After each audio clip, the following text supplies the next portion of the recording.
this morning, so if there's any mistakes, it's completely on my shoulders. Um, Before we begin, we want to call for approval of minutes. Approval of minutes. Everybody get a chance to review those? Oh, we got to do roll call, correct? Sorry. Roll call.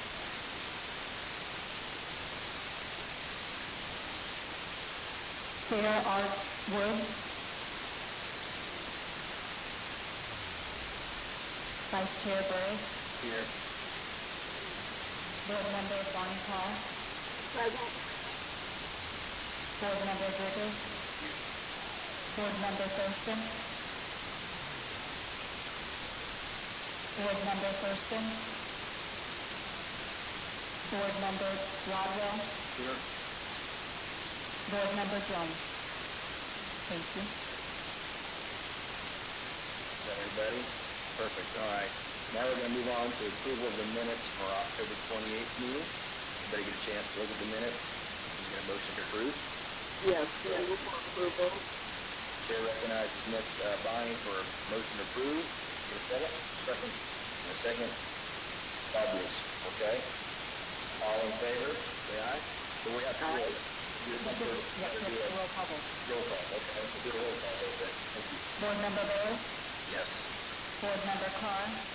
Yes. Board Member Driggers. Board Member Rodwell. Yes. Yes. Board Member Jones. Yes. Thank you. Okay, at this point of our meeting, we want to try to hurry, I don't say hurry this along, but we want to kind of respect everybody's time that's on the phone and here today. Now is the time that we'll do public comments. Are there any public comments before the meeting this morning? And I understand there may be people on the phone, or somebody on the phone with your public comment now, or we can wait till the call that you just did. We're going to be waiting for the Berea item. Right, perfect, okay. I got one more time, make sure there's any public comments in the room before we move on. Okay, at this time, we're going to move on to the Plant City Transit Study, and I believe that's going to be a virtual presentation, so I'm going to let you begin with that. We have Vishaka. Good morning. Can everyone hear me? Good morning. Good morning. This is Vishaka Raman. I'm NPO staff, and I will be presenting to you the study for Transit Transit Plan today. Can you please advance to the next slide? There you go. Yes. So today I will be talking over the highlights of the project update, what we have done so far. Next slide, please. I would just like to begin with the study overview. As you all know about Plan City. Next slide, please. If you can notice to the map on the right, this is the study area. It includes Plan City, city as well as some of the county area. Currently, you all know that Plan City is one of the fastest growing areas of this Hillsborough County, and we identified in the study what are the major corridors and where the growth will be happening. Next slide, please. I would just like to explain to you the study purpose and outcomes, the goal of the study. The study would like to explore the transit options for Plan City. At the request of Plan City and HART, we would like to explore the options for providing a circulator within the Plan City, providing an express route service to connect to Tampa and potentially Lisbon in the future. We would like to evaluate the alternatives and the routes based on cost, potential ridership, and the performance measures. The study also tends to identify areas to serve in the future to meet the growing demands of the community. At the end of the study, it will recommend a set of proposed transit alternatives that could be taken to further action. Next slide, please. This is just the project schedule.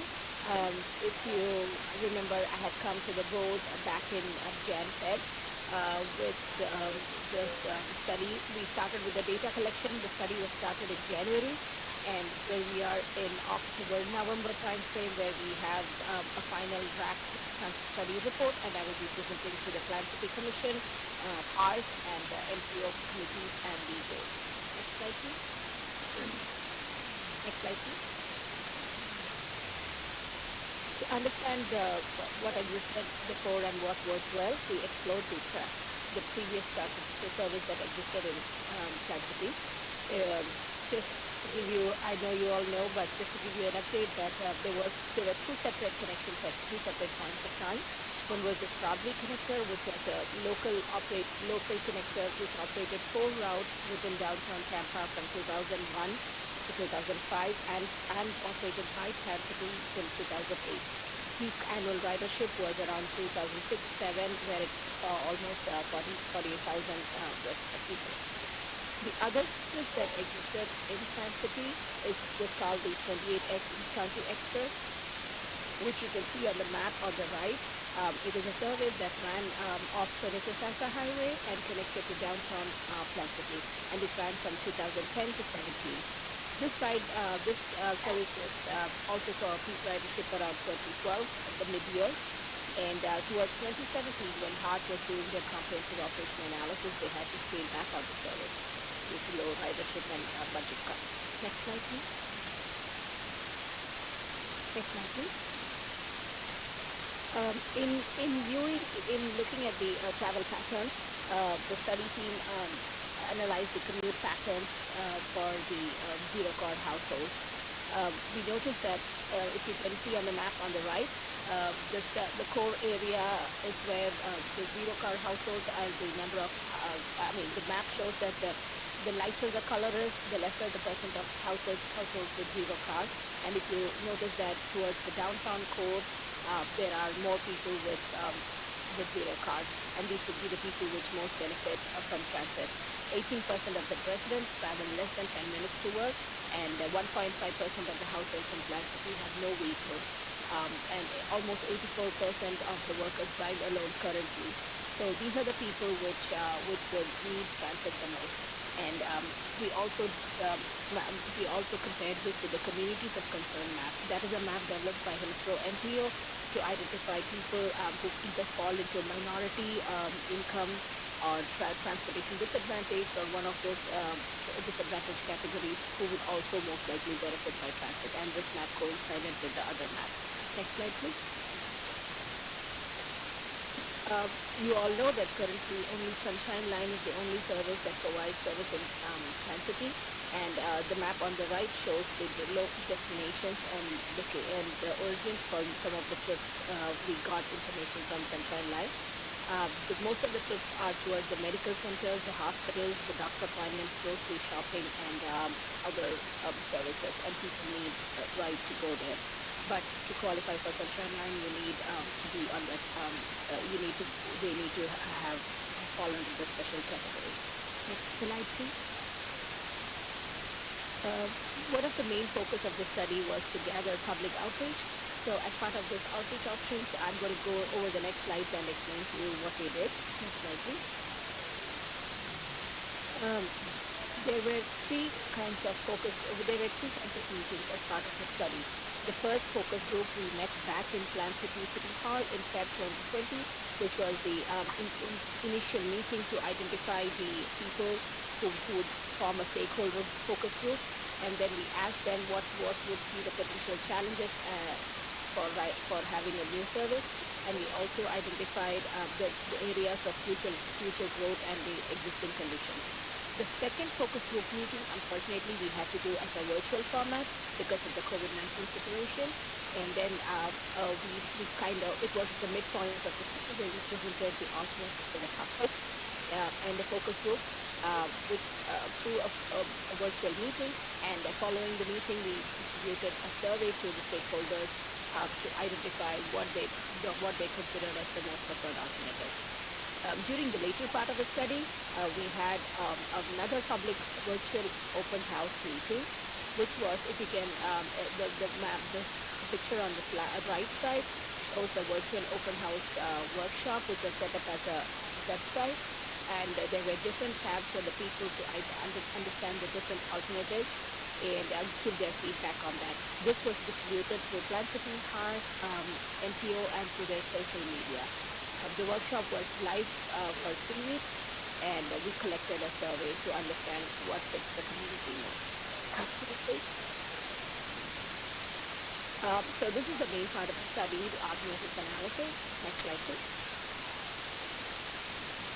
Based on the feedback from the public and also all these meetings, we identified 3 transit goals. The first one was to implement useful and reliable transit service for people. The second one was to incentivize downtown development using transit. And the third one was to connect Land City to Tampa and possibly to Lakeland in the future. Next slide, please. So in the beginning of the study, I did mention that there were 2 kinds of transit services what we explored. One is the circulator alternatives, and I'm going to go over them quickly. Next slide, please. These are the assumptions what we have. We assume that a standard bus would be used and paratransit costs and operated 7 days a week from 6 a.m. to 10 p.m. Next slide, please. These are the map on the right shows 2 kinds of alternatives options that we evaluated. The first one is called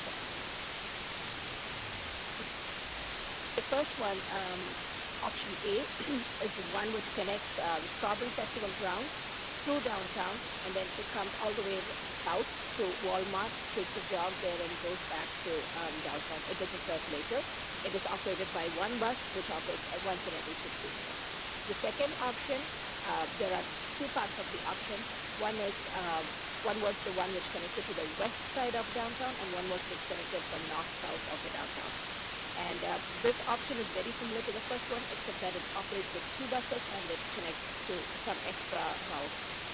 This came out of the public outreach and the stakeholder meeting. Next slide, please. This comparison gives you an idea of how the routes and the costs are. As I had mentioned earlier, Route A would be operated by one bus, and Route B splits that route into two routes. So the cost is also a little higher.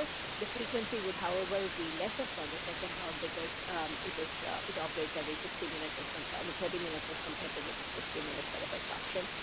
It will also serve a little more people and provide more access to jobs and destinations. The other matrices are what we got for the communities of concern, the people with a half-mile buffer, which would be under poverty, minority, seniors, or those who would require transit the most. Next slide, please.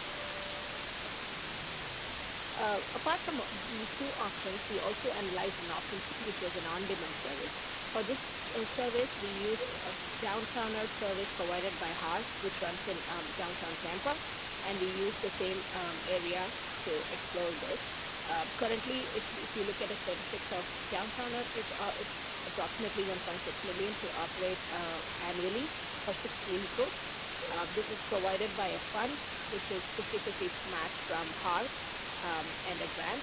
And it currently serves around 14,000 people, and the cost is about $5 per passenger, but that cost is borne by HARS. So something like this was also came out of for as an idea, and people were interested in this, so we explored this option. Next slide, please.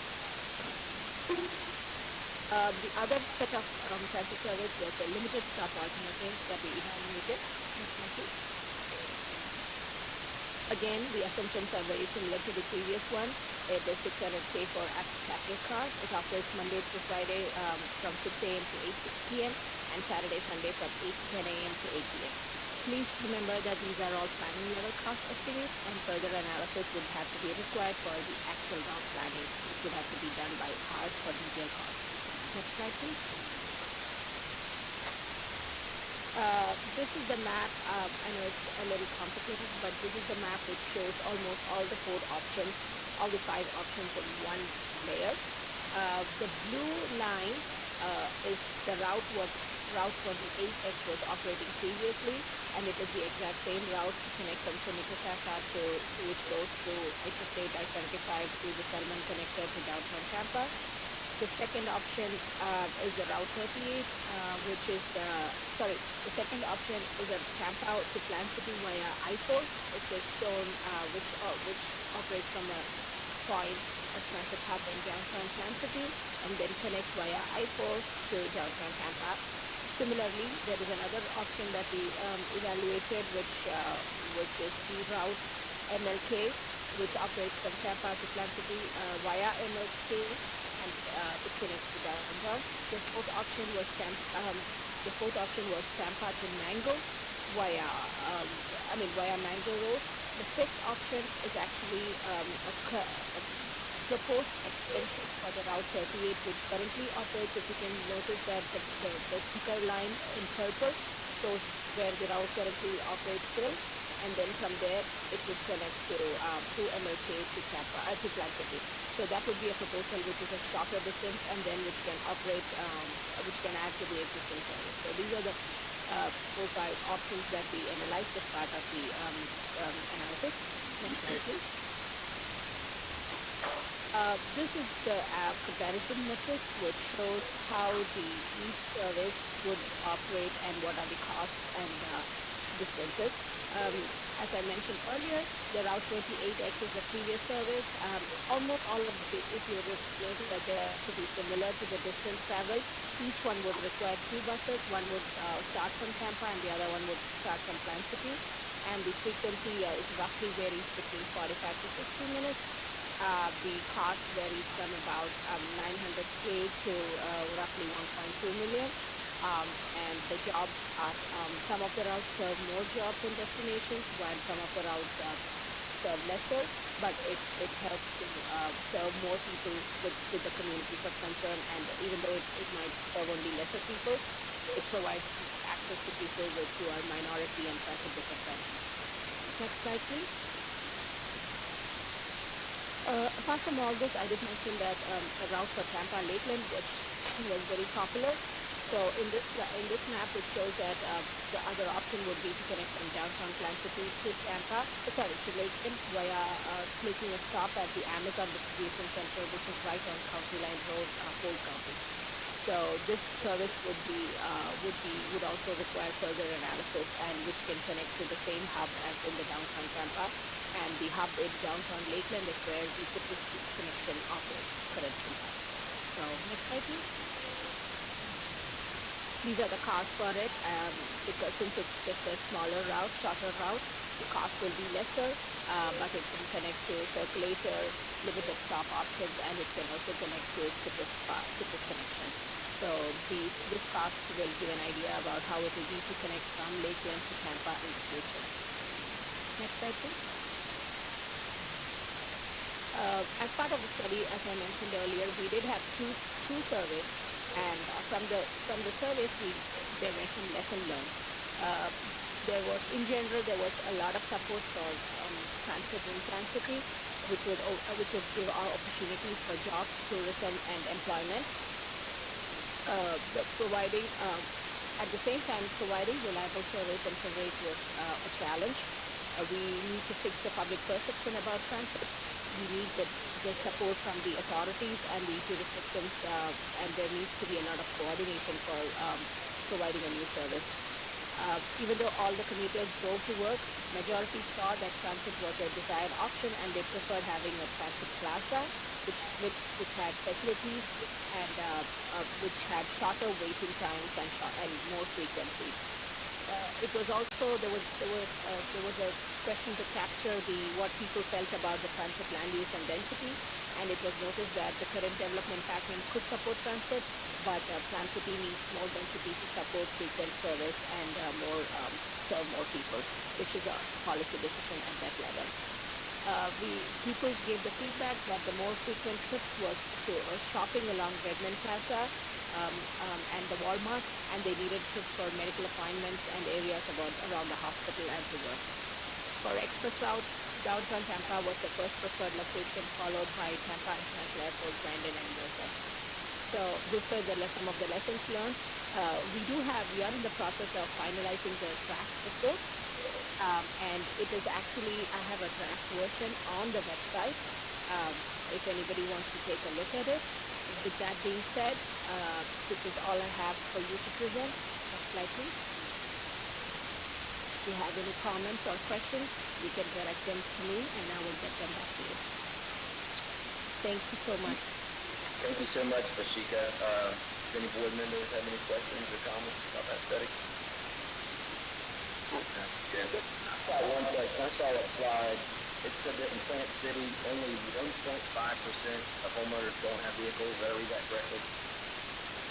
Can I go back at that slide? It was like probably like the fifth or sixth slide. If that's the case, that doesn't seem like that many people don't have a car. Maybe I looked at that wrong.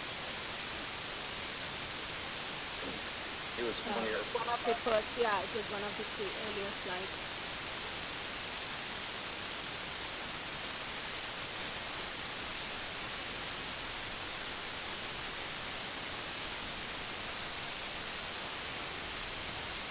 Yes, it was the next slide. yeah. Yeah, so that is the number what we got. Have we? Yeah, that's the number what we got. Have no access to vehicles. Okay. So how do we compare to like Tampa or Lakeland or Winter Haven? Do they have more than that or less than that or? I can get you those numbers. I don't have that numbers on the top of my head currently, but can I have that numbers? I need. That's a good question. Thank you for asking that. I will look into that and let you know. But yes, the fact that Plant City doesn't have any transit and people do not have any access means that people are either stuck with taxi service. And when we had some meetings, we realized that there was a very expensive option. And also, I believe Uber and Lyft are also some other popular options. So I will get you those numbers for the number of cars with zero vehicles for Tampa and Lakeland. Can I get your name, please, sir? I'm Jeremy Doris. I was just curious how to compare the other communities. To me, I felt like I was expecting them to be higher, quite frankly, not that well, to be honest with you. But well, I don't know what the benchmark is, so I just figured I'd ask. Thank you so much, Susan. Thank you.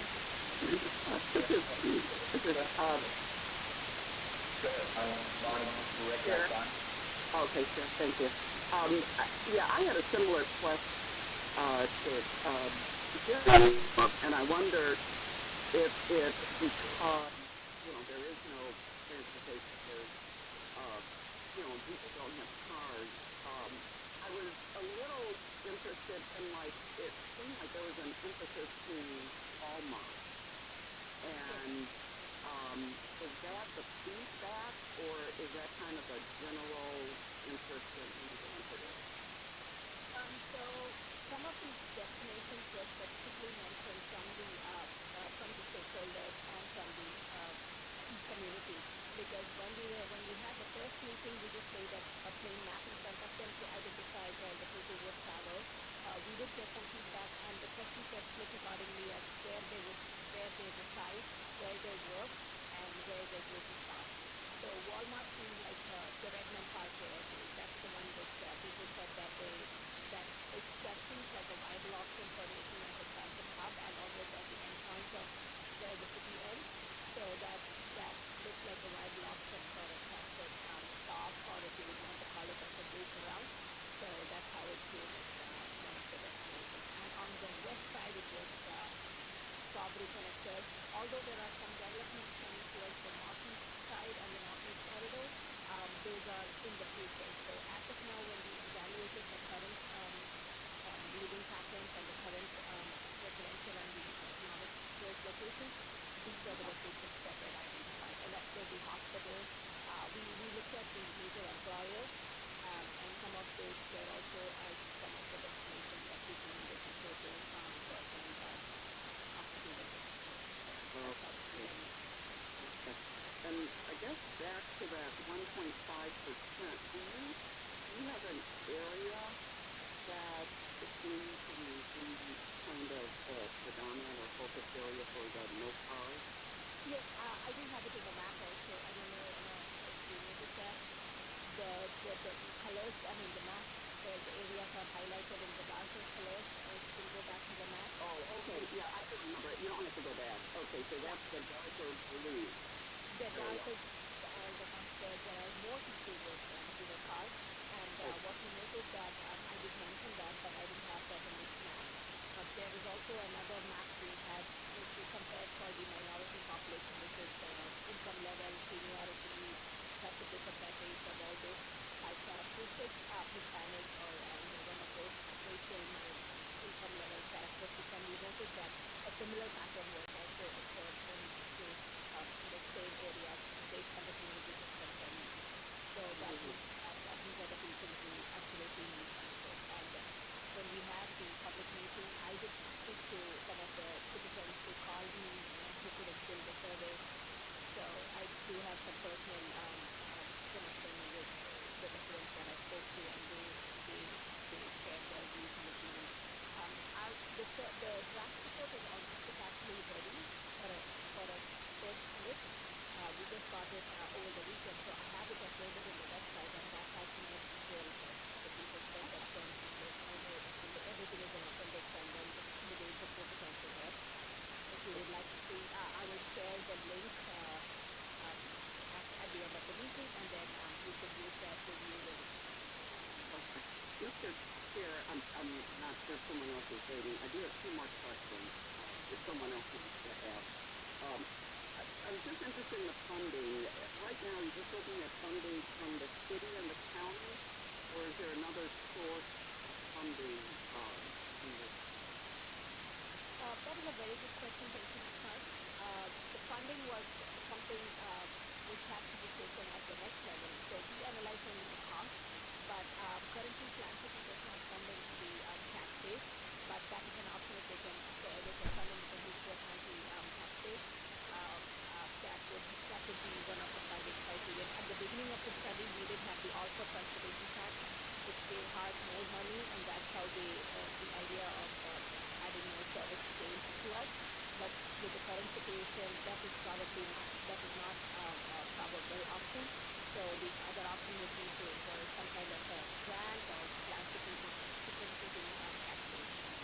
So that would When you say not so much an option, are you just implying because it's delayed, or because it doesn't look like a likely option anymore? I'm a little familiar with it. I'm just trying to get an update on what that is. I mean, I know the challenge, trying to figure out if they actually just, totally interfered with funding, or is this just continue to be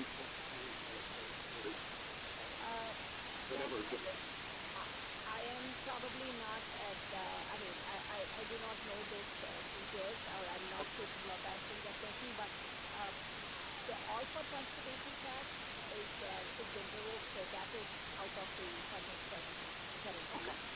Okay. If that is what you meant, the Alpha Transportation Tax is not going to be a viable option for funding with the current situation. So it would have to be some of the other sources that will help us. Okay. And then my last question is, I noticed on the map, we're talking about communities, and I noticed that the I-4 route includes a small space, and it looked like the community just to the east, the East Plant City community. Is that only an option to that community to get bus service? I do not know if I'm really understanding your question. Okay. Do you mean that out of the 5 options? Yeah, I'm looking at the area, the East Plant City, you identified as going to MLK. So my question is that only an option is MLK, going as far as MLK, because I would imagine that would be one of your areas with no problem. Can you just go back to that previous map? Maybe I will get more understanding. I don't know if you mean the MLK east of San City? Yeah. Still within Plant City. I remember it has a green line. Yeah, well, I think we can. Okay, I know what you mean, but I just want to make sure that it's just not this one, the other. Yeah, well, that one will work just to identify the area I'm interested in. Okay, so the green area, where the MLK Alabama, which option is that? Is that option, you see where the green line is? There was no specific name for the options. All routes were called based on what they were, which route. We didn't have any particular name. One was the I-4 corridor, one was the 38 extension, one was the 28 the ramp of 28, one was the ISOL, one was the MSA. There was a combination of ISOL and MSA. I think that's what we mean. That Yeah. actually came out of that route is a combination of MSA and ISOL because some people suggested if you go right on ISOL, it is more towards the north, so that wouldn't serve some of the COP people. So we had to we had to go from Plan City to ISOL and then back to MLK all the way to get to Tampa. So that was an option which actually came right out of people's concerns for combining the two routes. So you're correct. It does serve more people and more connections. Okay. And some And of on these the routes map, are also the map that you have up in front, that's option B2, right? oh, this is Or the that's the light circulator. green? That's the light Yes, green. this is the circulator, which is the local service, which is Plan City, and the other one is the express route, which serves Plan City too. That would be a limited stop service, whereas this is a more like a circulator with multiple stops. Okay. Okay. Okay. Thank This you. we had named it A and B, but then the other one there were five options, so we didn't have any specific names for them. Okay. Thank you. That was my question. You're welcome. Good morning. This is Nicole McCleary from Hart. Hey, good morning. Good morning. I just wanted to clarify one thing. We have not a decision on the tax funding yet, so that would definitely help us providing some sort of service for Plant City. And then also as the process prepared, we will use the board. The next phase, which is discussing with Plant City, how we would provide service once they define the Plant City. So I just wanted to clarify that we haven't an answer yet on I mean, honestly, your audio is pretty muffled, but, did you hear what you said, Ms. Coates? Madam Clerk? No, were you on speaker, sir? Or no? We were not able to hear what you said. If you could please repeat yourself. Sure. I'll try again. Can you hear me now? Better. Okay, great. I was just saying that the decision has not been made on the tax dollars, so that is still could be part of the financing, and then also that we're currently not being part of the land. That's something that we would actually discuss in the next phase of the Got that. Okay, good. That's all. Thank you. You're welcome. Thank you. Thank you, Nicole, for stepping up. Just for record, Nicole is my co-project manager from Hart, and she's been helping me with everything from Hart. Thank you, Nicole. You're welcome. I just want to go on record that I think I saw a slide somewhere that 14,000 people use this service a few years ago. It looked like the paying $1 million, probably $71 a ride. Just wanted to bring these people around for $71 plus. So I'm sure we'll look at that amount to me, looking at those numbers. But thank you so much for the case study, and hopefully we can get an opportunity to have transportation for some of the folks at Plant City who otherwise wouldn't have the opportunity to do that. And this is us, I understand that you'll be sending a copy of this to all the presentation. If you want a copy of this, I can send both. I will send them to the city clerk with the email address that was provided to me, and they can distribute it to all the city committee members.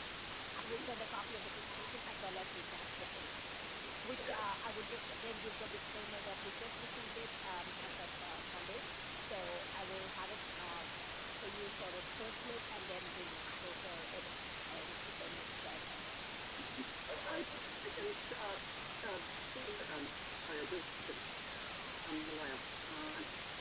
I think we need to be a little careful about comparing the actual user use from last time because there was a lot of feedback that it wasn't practical for people to go to work because of the level of service and the wait time. So, I'm hoping the study gathers the need so that, we would see many more people using it because obviously there's a conflict that shows what the need is and what that low use was before, and that may have been a service issue. Yeah, I agree. I'm just wondering, and I agree, Bonnie, I'm just wondering if there's, if it's cheaper to rent like an Uber type car on these routes versus a bus. I'm assuming the people that are putting this together will consider that. That's all. Absolutely. Yes, Mr. Vice Chair, that's why we explored the option. If you meant the Uber type of car, we did have that one option for the downtowner that we also explored. But thank you, Madam Carr, for that explanation.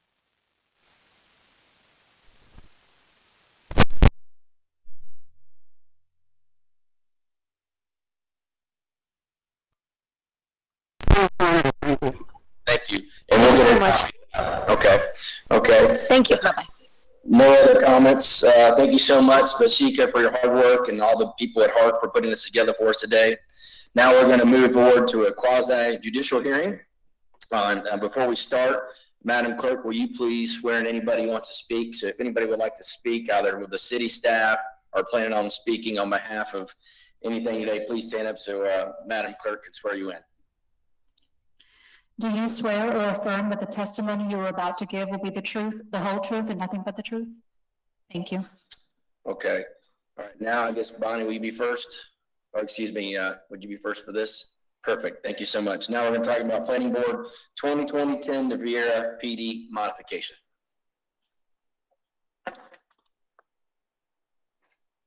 Make sure this thing is on. Good morning, board members. Robin Baker, Senior Planner with the Planning and Zoning Department, and I have been sworn in. The first request is for conceptual modifications to the Viera Plan Development District.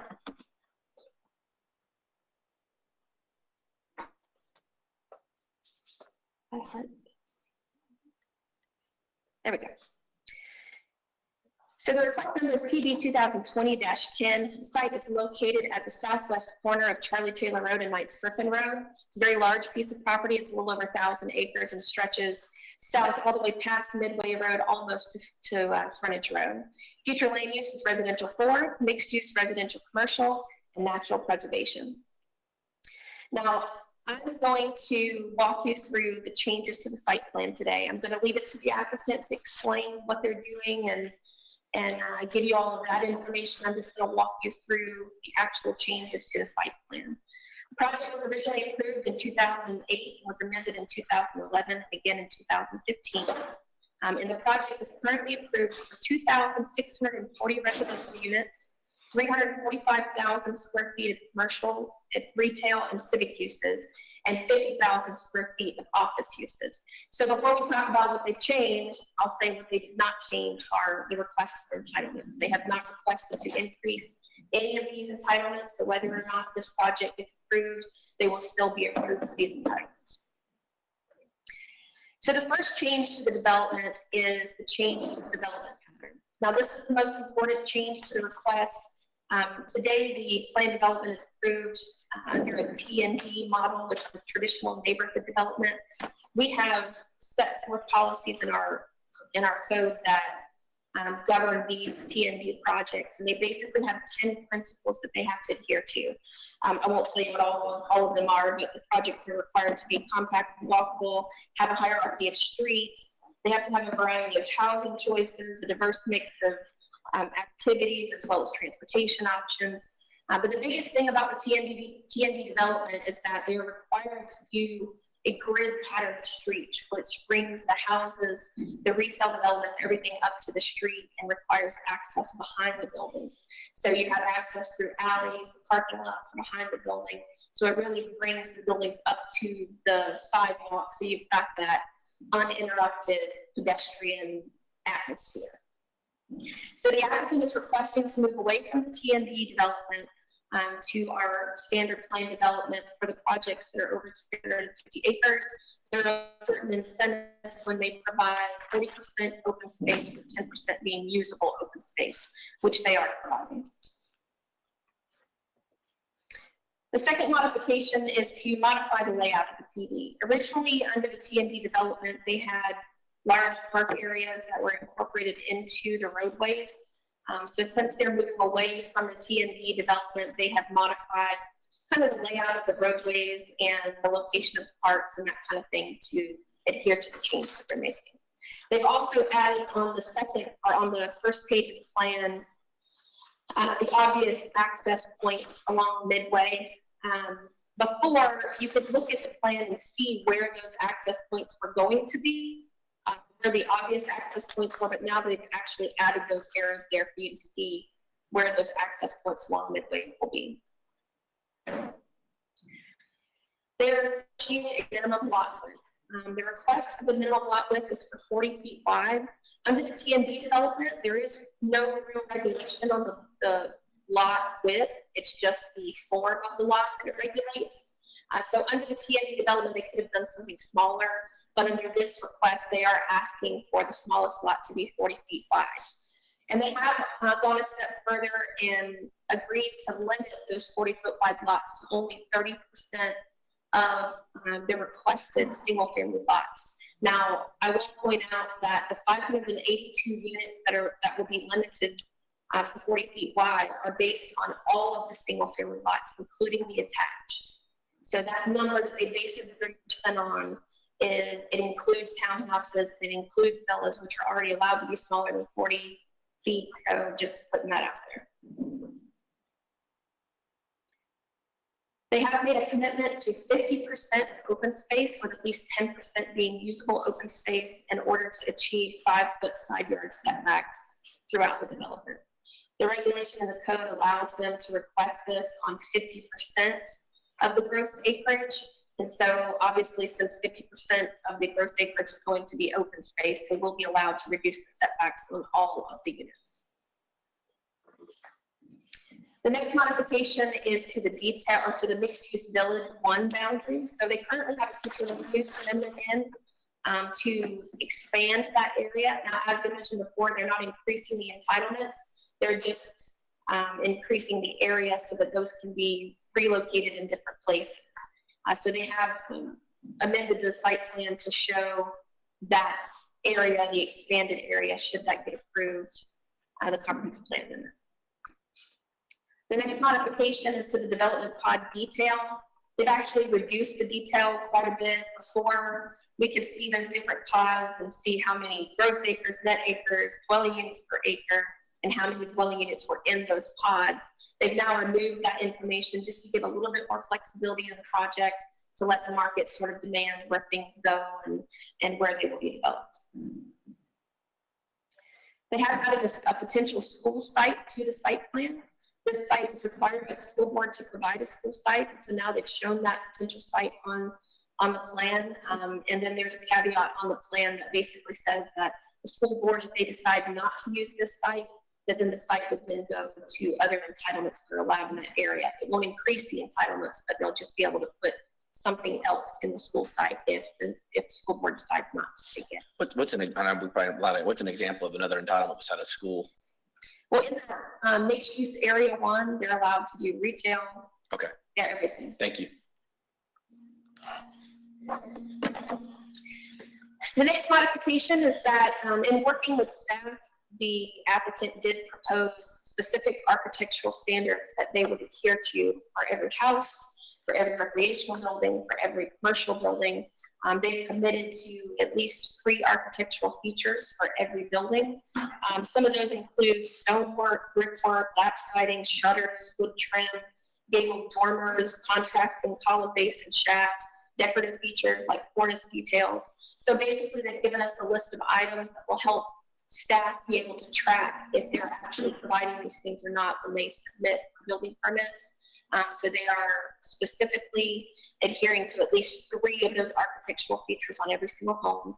And they also are committing to providing 3 parking spaces for every unit to help cut down on the parking in the street and that sort of thing.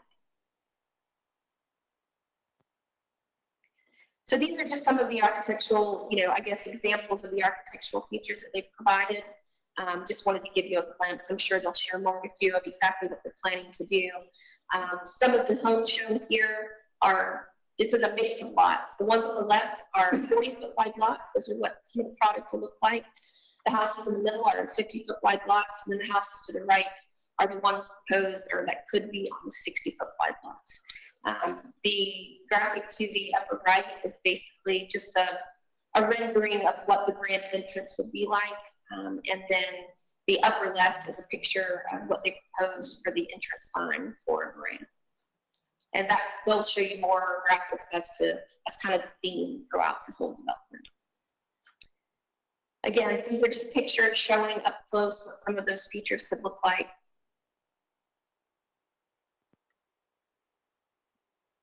Now, in our staff report, obviously, big analysis undertaking for this project to be able to look at going from a T&D development, which honestly is the desired development, to something that's not that, and the analysis involved to decide for staff, was that something that we could support or not. And so in the staff report, I laid out for you positives and negatives, and then what we felt were the mitigating factors to those negatives. Some of the positives were that they're not increasing any of the entitlements, that they were preserving 50% of the project's open space, that the majority of the T&D principles are still being met. They're hitting almost every single principle except for that rear load product. That's the only part of the T&D that they're not addressing. And then also that the applicant is committed to acquire architectural features, and they've also committed to monotony control. They actually have notes on the plan that speak to, you know, certain houses across from one another and diagonal can't be the same, that kind of thing. Okay. The negatives were that by not providing the bridge street pattern required by the T&D, the anticipated look of this development is going to completely change. It's going to look completely different. It's also going to allow for snout houses. I'm not speaking for them. I don't know what exactly they will provide, but it does open that door. What's a snout house? So a snout house is where the garage takes up more than 50% of the front of the house. Okay. And it protrudes more than, in this case, more than 3 feet from the front of the house. Okay. That's what we consider a snout house. Because ultimately, when you're driving down the road, that's all you see is garages. You see nothing else. And so we try to limit that as much as possible. And they are limited to how many of those they can. And I believe they've gone a step further and even limited it further. And I'll let them speak to that. Thank you. The other thing is, by not providing a rear loaded product, it will cause more interruptions in the sidewalks. You know, when you create that block pattern and you have the alleyways that people use to access the garages, then the sidewalks are free and open to walk until you get to streets. So when you start putting driveways every so many feet, then that interrupts that pedestrian experience.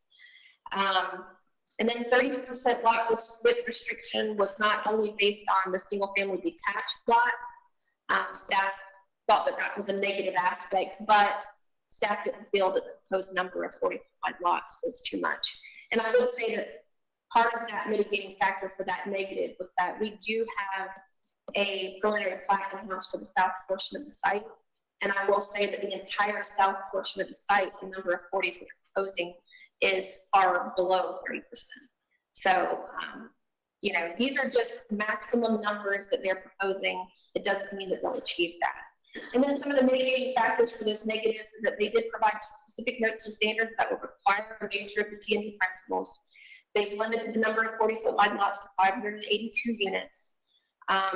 They are providing a master trail system that traverses the whole site, and that provides pedestrian travel throughout the site, as well as providing enough amenities that there's some type of amenity within a quarter mile of every single home. And the applicant is committed to certain architectural features, as well as to providing at least 3 parking spaces per unit. Staff recommends that the planning board find the modifications to the Berea Plan Development be found consistent with Article 4, Division 9, Chapter 102, zoning of the Plant City Code of Ordinances and the Imagine 2040 Plant City Comprehensive Plan, subject to the approval of PC CPA 20-03, and for it to be forwarded to the City Commission with a recommendation of approval. I'm here to answer any questions you may have, but you may want to wait till after you're the applicant, but I'm here to answer any questions. Do you guys have any questions at all? Seeing none. Well, no, not that quick. I'm sorry. I'm sorry. I know virtual is not, I appreciate the accommodation, but I know it makes it awkward. One thing I just want to say, I'm very pleased to see the potential school site. That is very, very positive. I was curious, where's the grand entrance? Is that on Charlie Taylor or is that on Knights Griffin? I believe it's on Charlie Taylor, but I'll let the applicant speak to that. Okay. And, oh, I got a question, Robin, I guess, speaking on that school, I mean, obviously this is, who knows, maybe the applicant would speak to this, maybe you would know, would it be a kindergarten through fifth or all the way up to middle school, or would that property be big enough to accommodate 2 schools, or would the applicant know that, or would you know that? Well, the school board puts certain parameters when they ask for a school site. It has to be of a certain size and Okay. that sort of thing. But it will be up to the school board to decide where the need is for this area and exactly what they're looking for. Okay. So it would be up to them. I don't think they've decided at this time exactly what it needs to be, but the applicant may know more about that. Thank you so much. Mm-hmm. Robin, do you have any more questions there on the virtual side of things? Bonnie? yeah, on the T&D principles, it looks like all the negatives were aesthetics within the development, right? Like the snout and those kind of things. I mean, because I guess previous discussions, there was a lot about drainage, and this one didn't seem to address that at all, this discussion today. Yes, I mean, as we discussed in previous hearings as well, at this stage, we're just looking at the proposed use. And further stages after today, we'll be provided with better information to look at drainage and stormwater to make sure that they're, meeting the requirements. But as far as the zoning goes, all we're looking at today is the use and whether or not the use would be allowed. In this case, it's a site plan controlled district. So is what the applicant is proposing sufficient to meet the code? Okay, got it. Thank you. Okay, thank you so much. I guess at this point, we'd like to hear from the folks from Vieira.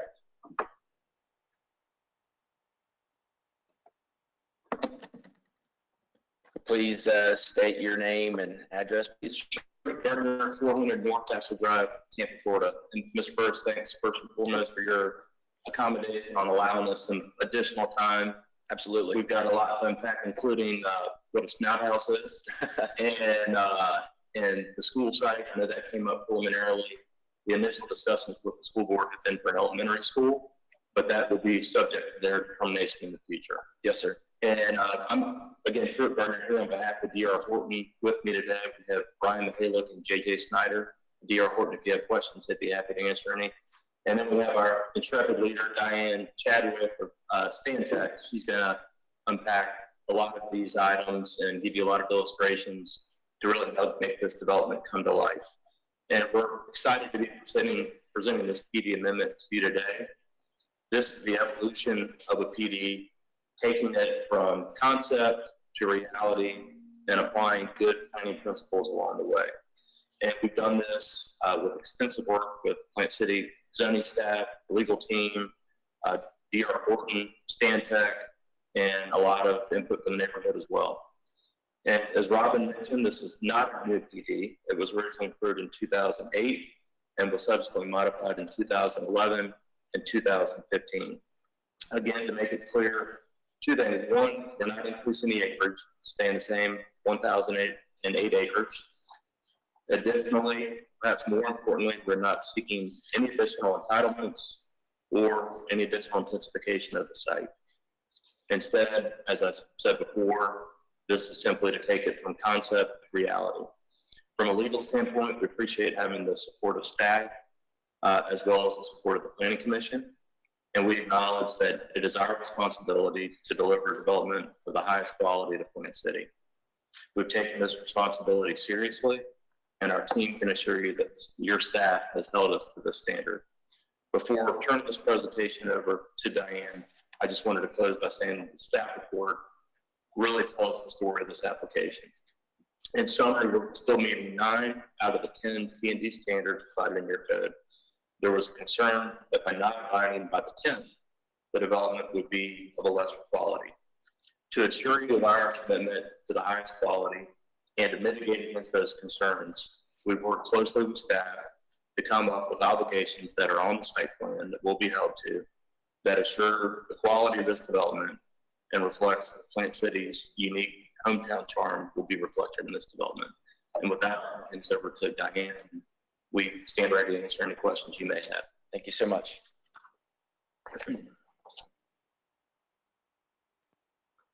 Diane, we got to get it all COVID clean for you, okay? Yeah, please keep it clean. Appreciate it. Yes, ma'am. If you don't mind, please state your name and address for the record. Good morning. My name is Diane Chadwick, and I'm planning principal for Stantec in the Tampa office. Our address is 777 South Harbor Island Boulevard, Suite 600 in Tampa. Thank you so much. Welcome. Thank you. Go to the next slide. I'm assuming, are you clicking the slides or mine? Go ahead, and I'm set up for you to do it. So this shows the history that Truett just talked about, and Robin talked to you a little bit about that. And so you see there's been quite the succession, about 13 years worth of work here. Next slide. This is just our current proposal. We've had an application in since February 13th. We have been working with your staff endlessly through COVID. Unfortunately, we all got slowed down because of COVID, so that's just the way it goes. We've had tons of different meetings. We've made a tremendous amount of revisions to the plan. We have talked through the project with your staff. We attended the work session with the City Commission in regard to new plan development standards. That's of great interest to us.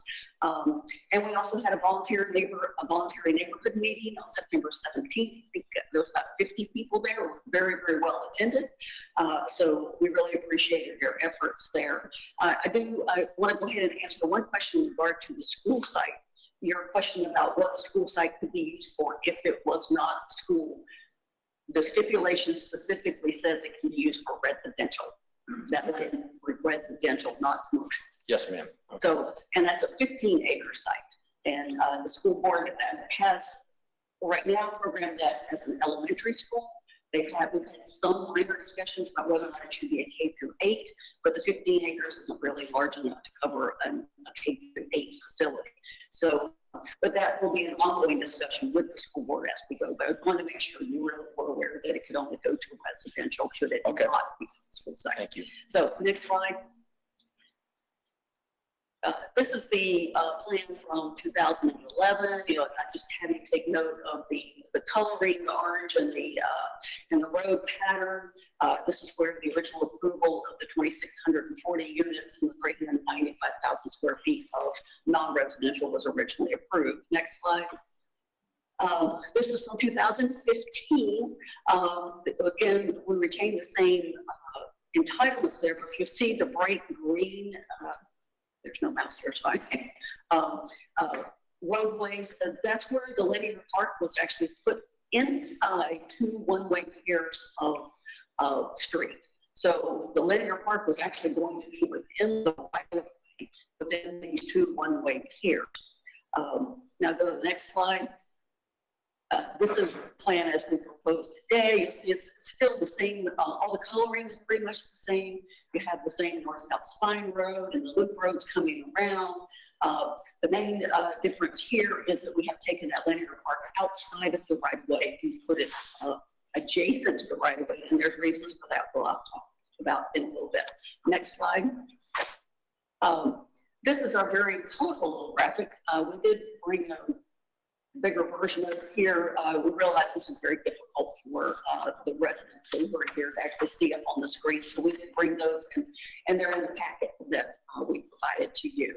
And we did bring you that packet, by the way, because there's a lot to get into this time frame and wanted you to see everything we could show you. So this is the detailed layout design. And as Robin told you, the request is to move away from the TND while we are retaining 9 of the 10 guiding principles of TND. We are going to a more curvilinear road design versus a grid pattern. It's actually more compatible with the surrounding area. But we have retained the same type of connection between neighborhoods and community services. The color coding on here shows you the diversity of units that are proposed within this project. We do have a wide variety of housing choices and a mixed use. If you look at the top end there at Knight's Griffin Road, you see the darker purple blob I'll call it a block, or wobble. It sits midway between Charlie Taylor and our western boundary. That is where we propose the actual commercial use to be. So it's moved away from Charlie Taylor Road, and it's still also away from our western boundary. And that was the reason for the comprehensive plan amendment that you saw back in August, I think it was we needed to move the mixed use line over so that we could accommodate that commercial bubble. There's also commercial proposed along Midway Road on both the north and south side of the road. We would anticipate the Nice Griffin Road commercial would be more community serving, where Midway Road would be more neighborhood serving. This design was developed in the last year and a half. We have probably done 25 to 35 different land plans along the way. A lot of work has been put into that. A key element of the design was to preserve the environmental areas, create passive and active recreation areas, and to create an aesthetically pleasing design with some really high quality features. It also allows us to retain compatibility with the surrounding neighborhoods by clustering the development to the internal portion of the site to the greatest extent possible. This is an exciting opportunity for Plant City, for a new high-quality master plan community. You haven't seen those come forward in a while. So I know you have North Park going, but you also have this one coming. So this is really exciting for Plant City, I think. This project will have a homeowners association, which assures the quality of development, and it assures in perpetuity that the quality of the development stays that way. It's maintained, well maintained. This will be a great place to live, and that will appeal to a large spectrum of buyers. We anticipate this to be an appeal to first-time buyers, families at any stage of young families up to teenage-type families, empty nesters, and retirees. Creating a diverse community like this brings a real pride of ownership to a community and the residents. Next slide. This is, the T&D talks about compact and walkability. The graphic on the left is what was in the package for the 2015 approval for the current approval. And the one on the right is our current plan. As you can see, we still have the same walking circles and the same clustering, which allows for residents to be in close proximity to recreation facilities and also commercial facilities. And they can use the trail systems and sidewalk systems for walkability, hopefully to avoid excessive car travel within the development. Next slide. This is our open space graphic. As you see, the darker section coming from the center of the property is the Spine Road going north to south. That does connect with local streets. And this is where you begin to see the linear park that's now outside of the Spine Road. By putting it outside the Spine Road, it gave us the opportunity to connect that linear park to some wetland areas, some additional trail loops, wooded areas, and some of the stormwater ponds. So it varies in width, and it also integrates a lot of environmental features. And so it does present a lot of character to the linear park. It's not just a straight 50 foot or whatever. It bulges out and in and comes around. So it presents a lot of interest. As Robin told you, we do have 50% open space. That's 504 acres. We have active recreation. The two larger pink or purple asterisks you have there, one in the south section, that's the largest of the amenity center, and that will be done in phase one. The one just north of Midway is the secondary center. Those are highly appropriate amenity centers. We'll talk about those in a minute also. Homes are connected to these parks, and all the other little asterisks in there represent different sizes of tot lots and smaller little park areas. So again, these are all connected, and it allows for people to not only connect to the parks, but it allows for the trails to connect over to the elementary school and to the commercial facilities. Next slide.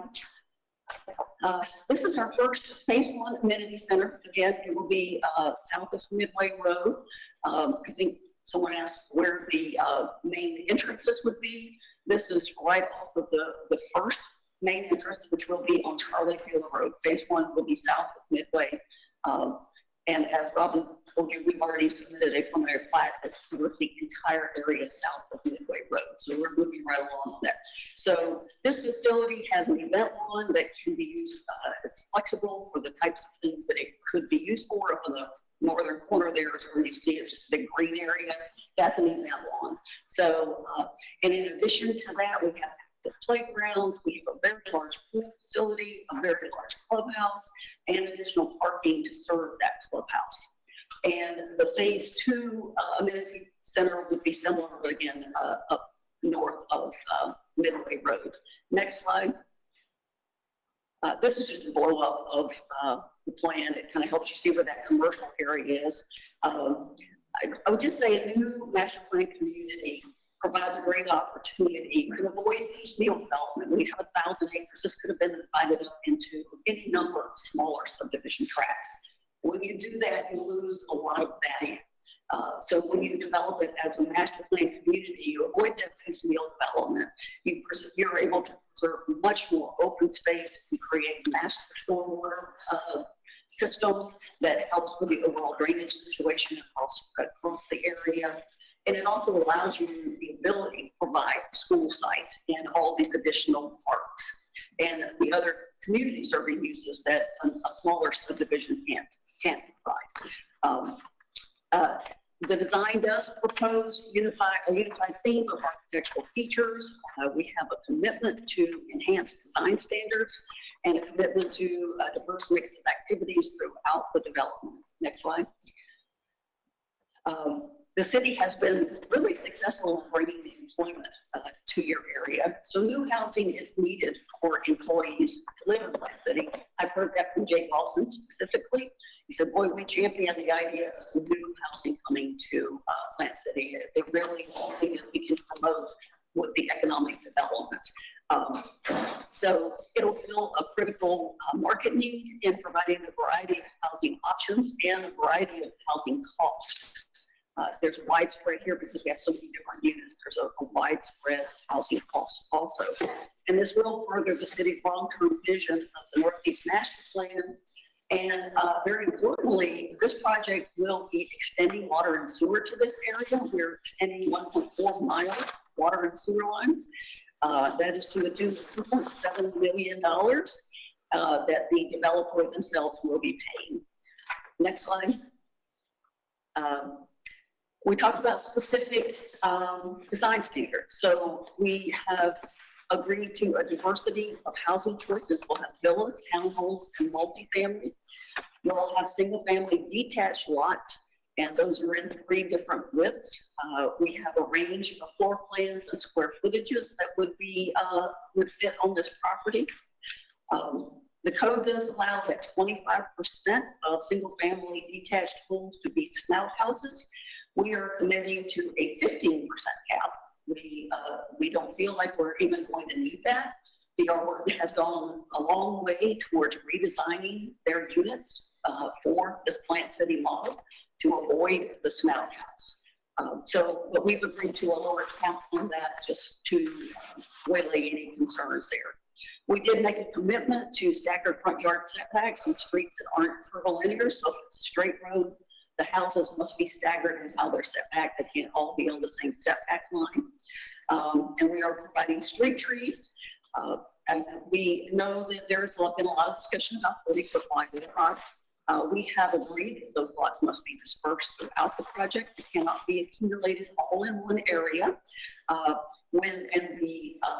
Say they will be internally focused, and where they come close to the perimeter property lines, they shall avoid a linear design parallel an external property boundary. And if there is an area that is parallel, they must provide additional landscape buffer and width and trees and along with the fence or a wall. So that's in an area in an effort to waylay any concerns about that. We did agree to a 30% cap, which is a maximum of 582 units. That's based on 1,940 single family lots if they were all to be detached.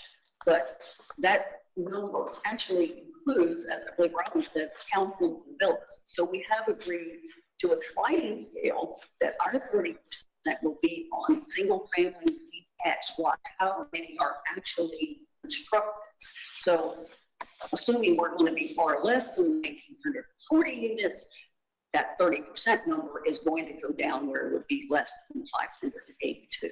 So we're anticipating that number will be smaller. It's just, this is the max, the cap. We did provide monotony controls that mix of lot widths across the project, and also the monotony controls in regard to what the appearance of the units would be. This is something D.R. Horton typically does anyway, and because they don't like to see the same houses right next to each other, so that's a big part of what they do. One of the other things we committed to in all our discussions with Robin and Julie as we move forward, because this is such a large project, we've agreed to help them track the units and help with all these monotony controls. It's difficult, staff's time is limited, and D.R. Horton does this also typically. I've worked on a lot of large-scale developments throughout my career, and this is kind of the standard thing, is to help the city or county track how development is going, so that it's easier for us to tell you everything that's been submitted than for your staff to dig back through files.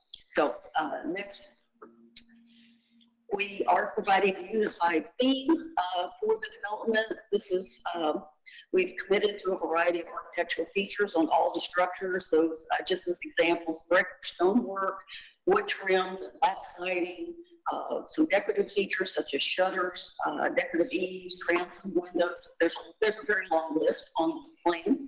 This is just a few of them. Each of the features, all the structures supposed to have at least 3 of these features at a minimum. Those, and it's important to note, those design elements are proposed throughout the project. It's for residential, for all the recreation amenity centers, it is for commercial and office, it is for the entry features, and it's for the signage. So it's one theme throughout, which really creates a high quality project. Next slide. This is the phase 1 on Charlie Taylor Road entrance. You can see it's highly amenitized with landscaping and lakes. There will be a large sign structure in the median. You see some of those pictures of the large sign. It's actually a very large facility with some waterfall features or some planting features. They're in the process of designing that right now. We are proposing to have fountains in the lakes. There will be a lot of fountains throughout the project. I don't have exactly every location where the fountains will be, but that is one of the features that D.R. Horton wishes to put in here. Next slide. This again gives you that blow up of this is north of Midway, this is phase 2. And as we were discussing a few months ago, you looked at and approved a comprehensive plan amendment application to expand out the mixed use area. So again, you can see the deeper purple area is commercial, and it is set away from Charlie Taylor Road. And then you can also see the area along Midway on the south end of that graphic. And of course, the lighter purplish blue color up against Charlie Taylor is the school site. And you can also see the linear park a little better on this graphic. You can see how it expands out. There's actually a stream that runs through there. So you have the ability to run the linear park with the stream and bulb out in different locations for wetlands and lakes. Next one. So with that, staff has told you that the amendment is consistent with your comprehensive plan, the Northeast Master Plan, your land development code. Your staff is recommending approval of the project. We believe this is a great, exciting opportunity for Plant City to expand with a really high quality master plan community when you consider the enhanced design elements, the greater open space, specific architectural design features, a unified theme, the highly amenitized recreational features, and the preservation of environmental areas and open space to bring much needed new housing to the area that has been envisioned as into this area that, as we all know, there's a lot of new activity going up in this area, and I think we can see that there's going to be need for some new housing in that area to retain the employment base within Plant City. You want to give them a lot of different options, and with that, we will open ourselves up to questions. Thank you so much. Does anybody from the board have any questions? Bonnie, do you have any questions? I know you can't believe I don't have any, but no, I don't. I love that about you, Bonnie. I love that you like asking questions. I think me and you asked quite a few. So, okay. Is there anybody else would like to speak on this? Please come forward, sir. I'll let her wipe down the facility real quick. Thank you. Thank you so much.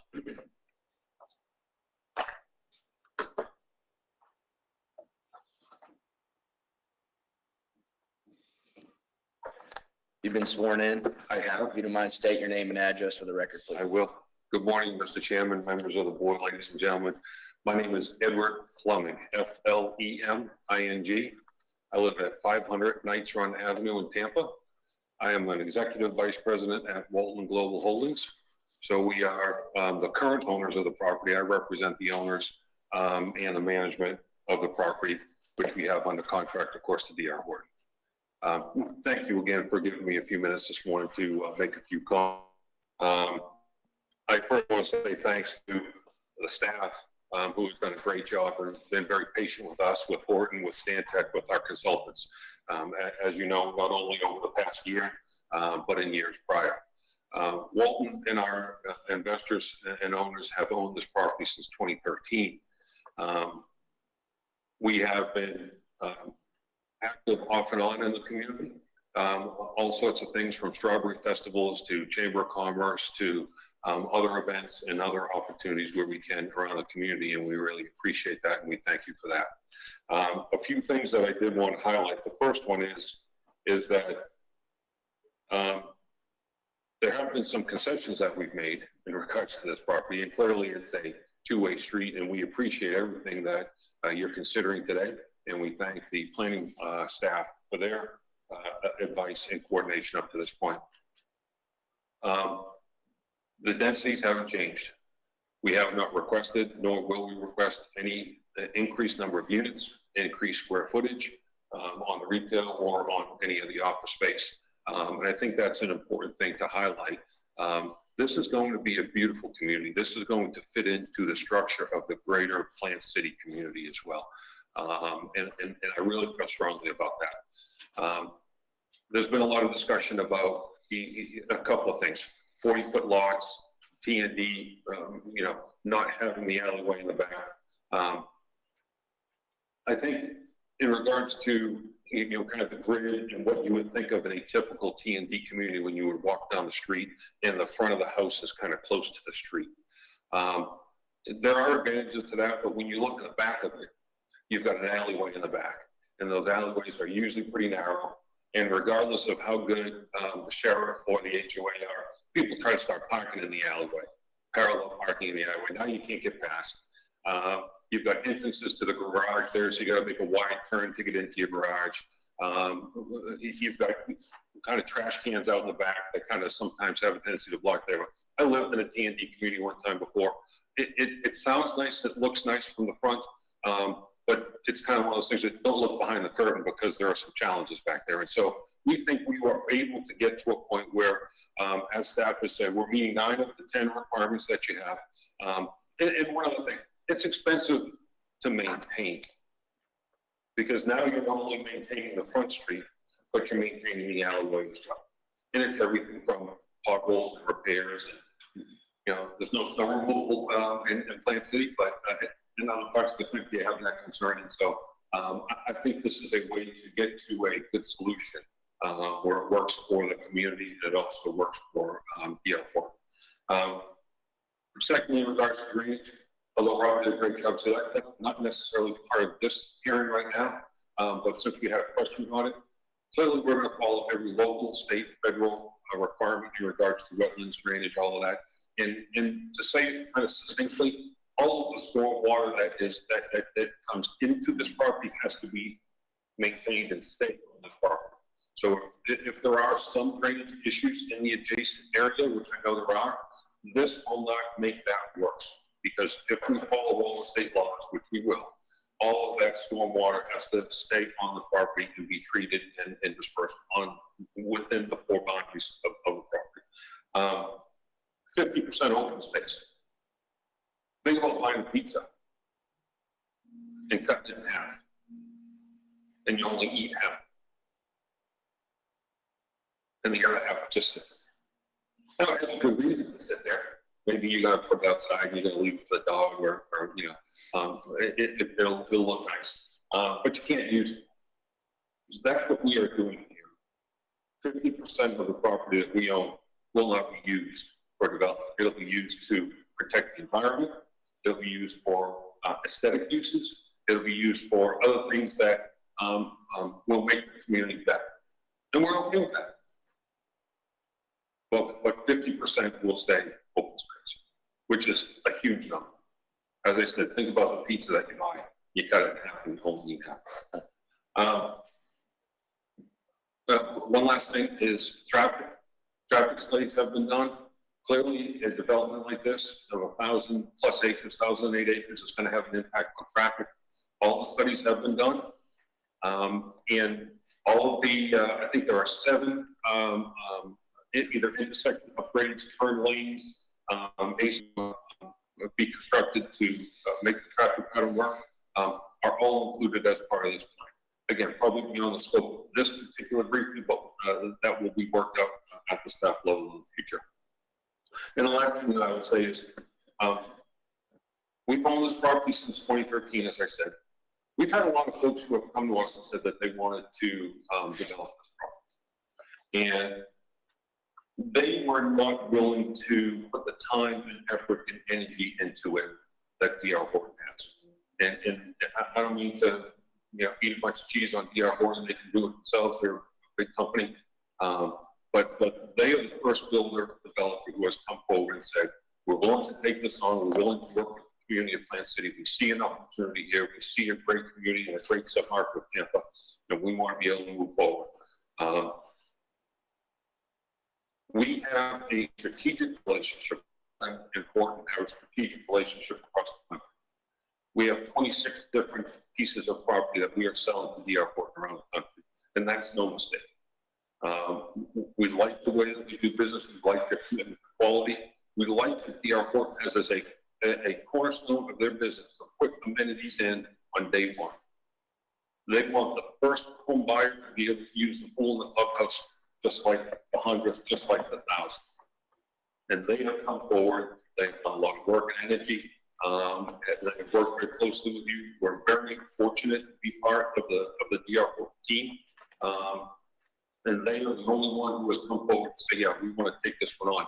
And I will add, some of the feedback that we've gotten over the past 7 years is because of the TNT issue. And some folks have said, not really sure we want to take that on this year, whether taking on in terms of building it or taking on in terms of going through the process that we've gone through with the planning staff over the past year to make it work. So again, Mr. Chairman, thank you for allowing me a few minutes to speak. I appreciate the time, and I'm happy to answer any questions or Absolutely. be available. I guess we'll ask Bonnie first. Bonnie, do you have any questions for Edward? No, I don't. Thank you. Does anybody else here have any questions or comments? I'm good. I'll just say this. I'm from Plant City. My father's from Plant City. My grandfather delivered milk for Board and Dairy in Plant City in the 50s, right? My dad graduated from Plant City High School in 57. My mother lives on Midway Road. My father lives on Midway Road now off of Lee Road. And my mom texted me a picture this morning, oddly enough, with 27 turkeys in her front yard. And so I think one thing I kind of like about this is that 50% of this will be green space. I guess I have one question. I was always considering that property to have some executive homes on it. Mm-hmm. We've got a percentage of our population that would love homes like this, but I'm interested in whether that's your question or DR Horton question. Will there ever be a chance that maybe you would carve out 25 or 50 homes for some executive style homes that may change this matrix at all? It's probably a hard question, and I tread lightly because I don't want to get into the process. But I think the answer is yes. Okay. I think that the flexibility that the plant has now is built in such that they can look and see what the market, kind of what's selling, right? They don't want, it doesn't do us any good, them any good, nor the community any good to have a bunch of empty houses sitting there waiting for someone to come and buy. And so they've got to build what the market will bear. Clearly if people come in and say, hey, look, we can afford a little bit more, we'd like maybe something bigger than a 60-foot lot. Maybe there's a handful of larger lots. What I would say is that you got to kind of wait and see, kind of get through the first phase. Once dirt starts turning, when homes start selling, there's going to be a buzz. There's going to be a buzz, and there are going to be people say, I want to move to Plant City. Wow, this is nice, I want to come here. And so that's when you can kind of say, okay, is it 50, 60, 70s they're selling? And they'll get it to a point, the metrics that these guys have, there'll be a specific floor plan. Everybody wants to buy the Jeremy, right? Yeah. Okay, let's go buy, okay. Right? And so then they start cranking out a bunch of Jeremys. So again, I can't speak for them, but I know that they have flexibility built into it, and I know the staff that has a lot of flexibility. Any questions at all, guys? Thank you so much for your time. Is there any other representatives that want to come up and speak? I know you guys had about 30 minutes, and now we have public comment, or we go back to rebuttal with the city? Correct me. Public comment, okay. I did. And you have somebody on the phone, correct? Well, she's not on the phone. I had a Nancy Martin who had requested to speak. I don't see her on the line. I'm not sure. Do we have a number we can call her perhaps, or the technology? Okay. Does anybody in the room would like to speak when public comments is your opportunity? Anybody? Yes, ma'am. Were you sworn, did we wipe the microphone down already? I want to make sure we got that. Okay. Were you sworn in, ma'am? Okay. Does she have to be sworn in for a public comment? Do you mind swearing in, Madam Clerk? Sure. You can please raise your right hand. Do you swear or affirm that the testimony you are about to give will be the truth, the whole truth, and nothing but the truth? Thank you. Please come up. If you don't mind, when you get up to the podium, just let us know your first name, last name, and address. Sure. Am I time limited? You have 3 minutes. Okay. But if it's work around the best you can. I'll first say I'm scared to death. That's okay. My name is Lene Luttrell. I live at 4708 Charlie Taylor Road. I have spoken to you on the phone virtually. This is a whole new process for me. I've never done anything like this. But I'm a rural resident. I've been in my home for approximately 10 years. The community that this is moving into is a very rural area. So you're moving big city into small town. Needless to say, the country people out there were really scared about this because this is our way of life. We've bled, we've cried, we've built our homes from nothing but brush and weeds. And so this is very scary to us. This whole project was approved in 2008 before it was even on our radar. It's already approved. So we know that, or we believe at this point, we can't stop it. I am very encouraged. I have spoken with Diane at Stantec, Brian at DR Horton. We know development is coming, and for all of my neighbors, I do want to comfort you in that I think that this company is doing things right. I think that it's going to be a great community. I think, like the gentleman from Walton said, they're going to keep half of it green areas, which is so important out there because it's all green area. And if Plant City continues to destroy green areas, there's not going to be any left. So I think that is important. My biggest concern is through all of this, I haven't heard one word about how it's going to impact those of us that are there. We're talking about what homes are going to look like and what streets are going to look like and how it's going to be so awesome. And it is going to be awesome, but it's a bubble. And I want to encourage you to look at those of us that already live there, thousands of homes in between what is no Park Isles, our residential homes, this huge variety, more residential homes in the creek. We're sandwiched between this. And so our way of life is disappearing. So I want to hear more about the impact of those of us that are already there, not just the people that are coming. But I think the PD request that they have today is great. I think it's a really positive thing. I want to caution you that they keep saying the potential max we know at some point it will be maxed out. Probably not by them, but in the future, somebody is going to max out that potential. Please keep that on your radar. We also ask that you ensure that no apartments are allowed. Currently, there's a corner of Nice Griffin and Charlie Taylor where there is a section where they may put apartments. We're asking you, please ensure that apartments don't go in there. This is not the kind of community that should be in this area. The stormwater focus, we ask that at this point, I know that we're talking about what the community is going to look like and what the homes are going to look like, but this point is also where you need to plan for additional storm water. Ma'am, I just want to let you know you're over your time. I'll give you a few more seconds. I know that I am. I'm trying to be more, I have the plain speech like I did before.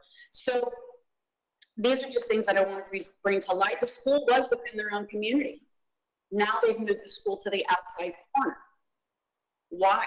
Because they don't want the traffic. They don't want what a school brings. And those of us that already live there, we don't really want that either. Can we not maybe move the school within their own community? I don't know at this point. I'm just kind of throwing things out there to make people aware of that those of us that live there are concerned about. Yes, ma'am. But again, I think they're doing the right thing. They're great people. They've been incredibly gracious. They've met with us. Most developers would say, hey, we don't even want to hear what you have to say. So we think that they're doing things right. We just ask that you keep those of us that already live there in mind. We're not used to this system and how it works. A lot of people that I've talked to don't even know that there's a development going in. Yeah. They don't even know. Yeah. So anyway, I think they're doing it right. I just pray that you just keep us on your radar. Don't forget about those of us that already live there. Yes, You're ma'am. bringing big city into a rural area, and there are some things that need to be considered. Yes, ma'am. Thank you so Thank much. you. Is there any other public comment in the room? I'll ask again, is there any other public comment in the room? Seeing none. Does the city like to, Robin, do you have anything else to say on this perhaps? Anything you want to address one more time? I got down rebuttal with your name on it. So just in case, giving you an opportunity to speak to us again. I would just say to Ms. Luttrell and to the residents out there, our process is not just about aesthetics and what it's going to look like. We truly dive into compatibility, transitioning. We look at all of these things when we're reviewing these plans. And, the definition of compatibility could be different from person to person. But first we look at the comprehensive plan and what the comprehensive plan allows. And then if there are further plans like the Northeast Sector Plan, which is something that the community was involved in at some point in preparing. And then we do look at transportation. We make sure that whatever this project is proposing, that their impact on the roadways, that they have to mitigate those things. Whether it's that they have to put in turn lanes or whether they have to pay into a prop share to help, upgrade the roads, those types of things. Those all go into this process. So those are definitely things that we are looking at. And then as we move forward, they could get this rezoning today and find out that they're not meeting the stormwater and they can't build. It stops there. Right. So there are mechanisms in place to protect all of those types of things, professionals in place that know how to look at those types of things. And so we are taking the citizens, way of life into effect whenever we're reviewing these things. So just wanted to state that. I got one question, and she brought it up, and I kind of saw it too. When I go down Turkey Creek Road, Wallen Lake and Robinson Elementary on Turkey Creek Road, and it's an absolute disaster Monday through Friday trying to drive down Turkey Creek Road. And I could just imagine going down Charlie Taylor Road, which is a road that goes from Knights Griffin Road, which is a major east and west road, to 92, and that school traffic in the future. So maybe something to look into about maybe could that school be set somewhere else besides, because we all know those parents are going to get in the car line on Charlie Taylor Road, or maybe the car line could be on the interior of that community. It's something maybe we can look at in the future. Maybe you can help us look into that possibly. Potentially, the flip side of it is if depending on what kids are going to that school. If it's located interior to the project, now you're bringing people from outside into. The ultimate goal of it being part of the project, I'm sure, for the school board, is that those kids that live in that community can now walk to the school. That's the purpose of the trail system, they'll be able to walk. that sort of thing. So that's going to alleviate some of the traffic too. Right. But unless as a city, we pick certain spots for schools to go, doesn't matter where you put the school, you're going to impact residents as far as traffic is concerned. But the school board, they look at all that at length. And there's nothing to say that they're going to take this site. You know, again, it was just required. They're going to do their due diligence after the fact and figure out what's best, and if that's the site they think is best for a school or not. And they'll make the decision from there. Me just knowing the area better, I always thought the school would have been on the Midway Road area because there's just less traffic flow on Midway Road versus Charlie Taylor, but I'm not a public engineer. So, all right, any questions for anybody? All right. Seeing none, guys, do we have any comments amongst ourselves? This is, I guess, our opportunity to sort of communicate, correct? Okay, any questions? Anything y'all like to talk about? No, I can see a lot of, I can see the staff and the developer have been working hard on this, and there's been a lot of time and effort put into this, and I like the detail we got here today. Yeah, I concur with Jason. It looks like a great collective effort, you know, with the staff and the developer. Glad to see this, and it does sound very exciting. Awesome. Okay, at this point, would you? I just wanted to agree with what Jason said. Thank you so much. I agree. Now, I'm excited being from Plant City, seeing the opportunity for growth. I felt like we've been sort of the redheaded stepchild in Hillsborough County. We're finally getting some action, so I'm excited to see more people come to our community as long as it's planned growth. So, all right, at this point, do we need to make a motion? Or I know. I'll make a motion. Okay. Make a motion to approve PB 2020-10, the Auraria Plan Development District Modification, subject to the approval of PC CPA 20-03. Perfect. You did that perfectly, Jason. Thank you. You're well versed. Can we get a second? I'll second that. We got a motion by Jason and a second by Bruce Rodwell. We're going to have to do a vote by you asking questions, obviously. So we'll do a verbal vote. Thank you so much, Ms. Clerk. Thank you. Vice Chair Burris, Yes. Board Member Carr, Yes. Board Member Driggers, Yes. Board Member Rodwell, Yes. Board Member Jones. Yes. All right, so the motion passes. I don't know if I do that or not. I feel like I should hit the gavel. It's really exciting. I haven't hit a gavel since I was in the FFA, so it's really cool. All right, so the next we have a public hearing on PB 2020-25 to vacate portion of Newsom Road.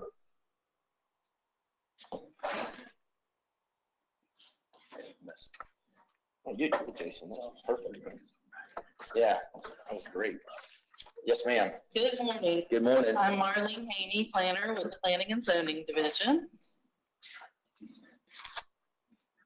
This is a request to vacate a portion of the right-of-way that is called East Newsom Road. It's located, hold on.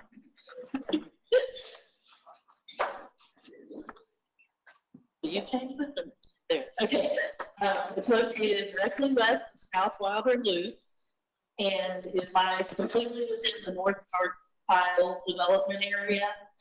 This is an area of a proposed entrance that they'll be reconfiguring. It's a 50-foot right-of-way, and it's about a 1,200-foot length that they requested to vacate. There were no objections from reviewing agencies. And staff recommends the planning board forward the vacate request to the city commission with a recommendation of approval. Awesome. Thank you so much. Please. Any questions for Marlene Haney, guys? Bonnie, you have any questions, ma'am? No questions. Okay. All right. At this point, is there any do we need public comment on this at all? Do we ask for public comment? Is there any public comment on this at all, on the phone or in person? Does anybody like to speak publicly on vacating portion of Newsom Road, PB 2020-25? Hearing none. At this time, we'll Does the board have any communication or any thought process behind this? Any discussion? Anybody want to make a motion? Move for approval. Okay, we got a motion by Bonnie. Do you have a second? I'll second it. A second by Jason. Please vote, Ms. Clerk. Virtual vote, if you will. Vice Chair Burris, Yes. Board Member Carr, Yes. Board Member Driggers, Yes. Board Member Rodwell, Yes. and Board Member Jones. Yes. Thank you. Motion passes. Okay. All right, now we're gonna move on to some proposed ordinances change, which is PB 2020-34 and PB 2020-35. I guess we're gonna hear from Robin again this morning. Thank you, Robin. yes. Sorry. Sorry. And it's not even up yet. Hold on. Okay, so the first text amendment before you this morning is PB 2020-34, which is a text amendment to our food truck regulations. The state legislature adopted chapter 2020-160, codified as section 509.102, which preempts to the state some of the regulations regarding food trucks. Now, the statute defines food trucks now as mobile food dispensing vehicles, such as permitting and fees are a couple of things that are changing in the statutes as well. The city attorney has reviewed section 102-1430 and recommends the following updates to the attached ordinance to comply with the new statute. The ordinance uses the terms as used in the state statute, mobile food dispensing vehicle, rather than food trucks. The ordinance has findings explaining the impact of the statute and the purpose of the ordinance. And currently, our code addresses food truck sales as something that would be permitted separately as a special event. The ordinance changes this and creates a new section to address food truck sales. The regulations in the new section are updated and expanded.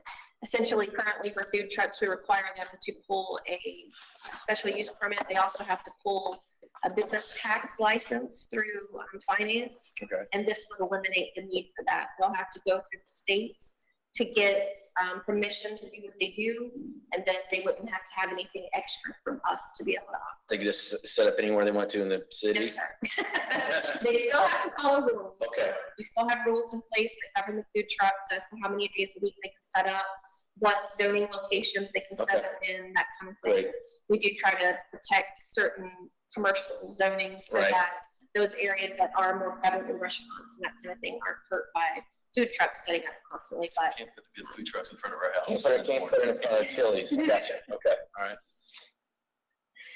so the proposed modifications to the regulations were provided for review to the Planning Commission along with other reviewing departments, and there have been no objections to the modifications proposed. Staff recommends the planning board find the proposed modification, which amends section 102-1430 and creates section 102-1431 of the Flint City Code of Ordinances regarding food truck sales, mobile food dispensing vehicles, consistent with the Florida state statutes and the imagined 2040 Flint City Comprehensive Plan, and for it to be forwarded to the City Commission with the recommendation of approval. And I'm here to answer any questions. Any questions, anybody? Bonnie, do you have any questions on the telephone? No, I don't. I'm excited about more food trucks. Hopefully this will bring more to Plant City. Hopefully so. Do we vote on this? I assume we have to vote. There's no public comment. Do we have public comment on this? Is there any public comment on this? Seeing none, does the board have any discussion? Anybody would like to make a motion? Move for approval. Got a motion by Bruce Bravo. With a second? I second. Bruce, would you amend your motion to, is it consistent? Consistent with Plant City's. Plan. Yeah, great. Can you get a second? Bonnie's on a second, it sounds like. Okay. Yes, I second. Thank you so much, and we'll proceed to vote. Madam Clerk? Vice Chair. Yes. Thank you. Board Member Carr, Yes. Board Member Driggers, Yes. Board Member Rodwell, Yes. Board Member Jones. Yes. Thank you. All right. Motion passes. We'll now move on to Planning Board 2020-35. It's another text amendment on proportionate share. And Robin, you get the short straw. Oh, yeah. You're doing a great job. Class of 95 is represented today, isn't it? You keep telling people how old I am. Hey, tell you what I was too. Now you told all of Facebook. Okay, so You didn't say college or high school or middle school, right? We can keep them oh, under. okay, this There is you true. go. This There is you true. go. So the next text amendment is to our proportionate share for transportation. The purpose of the proposed proportionate share program ordinance update is to establish a method where the impacts of development on transportation facilities can be mitigated by the cooperative efforts of the public and private sectors, to be known as the proportionate share program. Oops, we're moving. Oop. To be consistent with section 163.31805 Florida statutes of the laws of Florida. So under this ordinance, this program would apply to any development whose impact has negative effects to the comprehensive adopted level of service for transportation facilities maintained by the city, FDOT, or other jurisdictions, and ultimately would replace the city's concurrency management tables. The major revisions include in section 102-2025, the name is modified from proportionate fair share program to proportionate share program.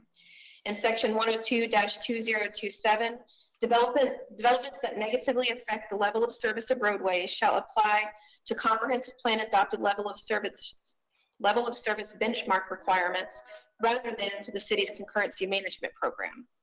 Section 102-2028, it deletes the definition of concurrency and it amends the definition of impacted transportation facility.